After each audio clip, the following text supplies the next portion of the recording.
नस्लों के, तो इमाम अबू हनीफा को इमाम मानना इसी तरह है जिस तरह हजूर की साहबा में ये लोग इमाम थे। लोग पूछते हैं कि आप तो अबू हनीफा के पैरों हैं, अबू हनीफा किसके पैरों थे? अबू हनीफा इनके पैरों से, अबू हनीफा इनके पैरों थे। ज़रा थोड़ी सा गौर करें। मैं कहता हूँ कुरान ने हमें ये सिखाया है कि जो हमारी अगली नस्लें हैं, हमारी अगली नस्लें हैं वो बचेंगी किस तरह कि वो हमारे पीछे चलें। ये नहीं है कि कुरान हदीस पर चलें। किस तरह? कुरान में ये आयत है, मैं पढ़ता हूँ आपके सामने इन सब उलमा की मौजूदगी में। अल्लाह से दुआ करें, ए अल्लाह वजअलना लिलमुत्तकीना इमामा, ए अल्लाह जो तुझसे डरने वाले हैं उनका इमाम हमें बना।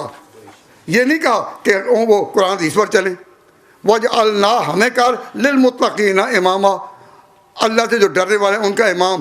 तो अगली नस्लों के इमाम हम हो, आपके जो बेटे हैं, आपकी जनरेशन है, उनके इमाम कौन हो? आप।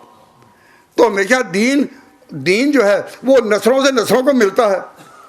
कुरान हदीस में तो उलमा ही उतर सकते हैं ना। तो वजअलना लिलमुत्तकीना इमामा, ऐ अल्लाह हमें इमाम बना। ये इमामत का लफ्ज़ किन के लिए है? जब ये जो लफ्ज़ है ना वजअलना लिलमुत्तकीना इमामा, सूरत अल फुरकान, वजअलना लिलमुत्तकीना इमामा, ऐ अल्लाह हमें इमाम बना। तो अपने लिए तो इमाम मानना कि हम इमाम हों अगलों के, ये जायज़ हो, और अबू हनीफा को इमाम कहना जुर्म हो। और जब आप में से हर एक को हक है कि अल्लाह से कहे कि अल्लाह मुझे इमाम बना मेरी अगली नस्लों का, वो नस्लें हमारे कहने पर चलें, हमारे तरीके पर चलें, तो ये हक हो, तो क्या अबू हनीफा को इमाम मानना कोई जुर्म हो? तो मैं अर्ज़ करता हूँ कि ये एक चार्ट है, ये अंग्रेज़ी में पूरा दलाइल के साथ कि नबी पाक के शागिर्दों में फ़िक़्ह के जो बड़े बड़े इमाम हुए वो 12 इमाम थे। हजूर के साहबा सारे ही इल्म का निशान है, लेकिन उनमें 12 वो लोग हैं जो फ़िक़्ह में माहिर हुए, और हदीस की किताबों में इसका तज़किरा आता है कि वो फ़िक़्ह के माहिर वो 12 इमाम ये हैं। और इस उम्मत में those who are known as theorists, and they were theorists of Islam, not only jurists but theorists of Islam, वो भी 12 के करीब है, वो ये हैं। और नबी पाक से जो इल्म पहुंचा आपके शागिर्दों को, उनको कहते हैं सहाबा। और जो सहाबा हैं उनसे जो अगले हैं उनका नाम ही रखा गया कि सहाबा के पैरो। और जो पैरो तो कहते हैं ताबईन। ताबईन किन को कहते हैं? पैरों को। आप अपने बाप को खाते देखते हैं ताबेदार, पैरिक पे करने वाला। तो सहाबा के बाद जो लोग आए उन्होंने ये नहीं कहा कुरान हदीस, ये कहा ताबईन, उनका नाम हुआ। ताबईन का माना पैरवी करने वाले सहाबा की। फिर अगले जो है उनको तबा ताबईन, ये पैरवी करने वाले हैं ताबईन की। तो दीन आया नस्लों से नस्लों तक, कौमों से कौमों तक।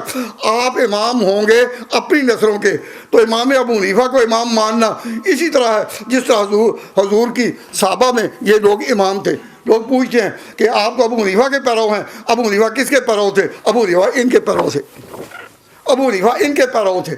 जिस घर में ये चार्ट होगा अपनी बच्चियों को पढ़ाने के लिए कि दीन इस तरह चलाया, और अल्लाह ताला ने मुझे तौफीक दी कि इसका नाम रखा है द ट्री ऑफ नॉलेज, ऊपर the tree of knowledge of Imam Abu Hanifa in regarding Quran and fiqh and hadith. ये तो मैंने ये हुज्जत पूरी कर दी है। आप हज़रात को यूनिटी के लिए यही एक है कि इत्तेहाद रखना है, तो सब में इत्तेहाद रहेगा, फ़िक़्ह और हदीस में भी, और कोई इख्तिलाफ़ नहीं होगा। और उम्मत को एक करने के लिए कि उसूली इख्तिलाफ़ात हैं, उसूली इख्तिलाफ़ात उसमें रूह रिवायत नहीं करनी, इख्तिलाफ़ की बात करनी है। और जो फुरूई इख्तिलाफ़ात हैं उनमें सब्र करना है और जोड़ पैदा करना है। तो अल्लाह ताला के लिए हुज़ूर दुआ करते हैं कि अल्लाह हमें वो यूनाइटेड रख। हमारा स्लोगन क्या है? Unity among the community, unity among the community. अल्लाह ताला दीनी मसाइल में सबको यूनाइटेड रखे, और जो मसले हैं बुनियादी उनमें हम डट कर कहें हम हक पर हैं, उसी लाइन पर जो सहाबा कराम की थी, जो सब जिसमें सहाबा कराम की में आपस में इख्तिलाफ हो तो किसी एक की बात मानो पर दूसरे को बुरा ना कहो।